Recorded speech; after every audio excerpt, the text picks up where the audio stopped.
Hello, I'm Elizabeth Vargas, and welcome to 2020 in Touch. Here's a look at what we're working on for this week's program. Look at this. Scorching sex stories.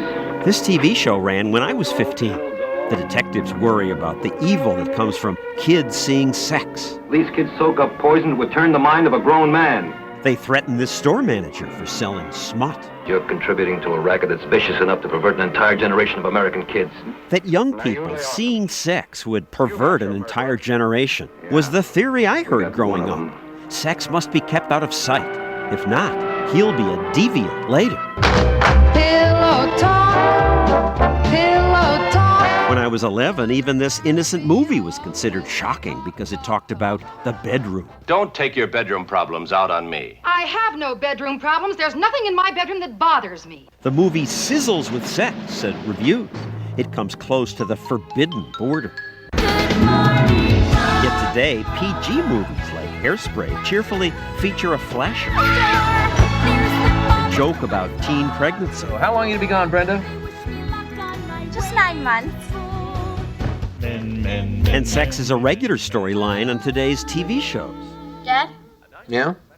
do you suffer from erectile dysfunction? This is a clip from CBS's popular sitcom 2.5 Men. It's something to do with your penis, right? And they say 1 out of 3 guys gets it, and mine's fine, so it's gotta be one of you. Parents cringe watching TV with their kids when this type of trash comes on, says Peter Sprigg. They are being exposed to sex and to talk about sex before they're even old enough to even think about having sex. Sprigg and his group, the Family Research Council, are disturbed by all the sex that's in the public square. Shows with titles that make it sound like they're all about the family, in fact, are very hostile to family values. He cited this Fox cartoon. Now, son, as men, it's only natural for us to look at naked girls. Every man does it, even Mr. Rogers. Hello, neighbor.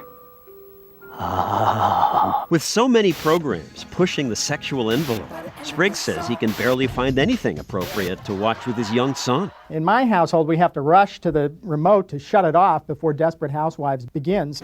Oh yes, ABC's show draws many complaints. Because your son would see things like what?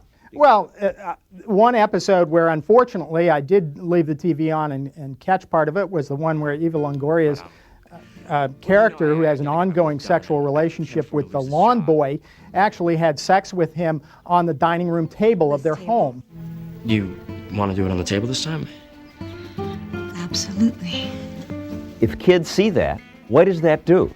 Young people who watch a lot of sexual content on television have distorted attitudes about sexuality. That it must be that everybody who's not married is going around and having sex all the time and having kinky sex in all kinds of strange situations. The truth is, children think about sex, whether we want them to or not. Children don't need our help to think about sex.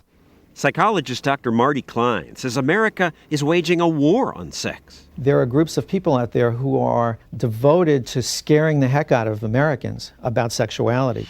There's no data that looking at shows like Desperate Housewives actually makes people go out and have affairs or makes people get more divorce. I think makes some people feel good because they say, aha, there's the enemy, and if only we could do something about that, everything would be better. You can see our special hour on sex in America this Friday on 2020. We hope you'll watch 2020 on the air every Friday night at 10 o'clock, 9 o'clock Central. And keep stopping by online for our daily webcasts and previews of upcoming stories. I'm Elizabeth Vargas. For all of us at 2020, we're in touch, so you be in touch.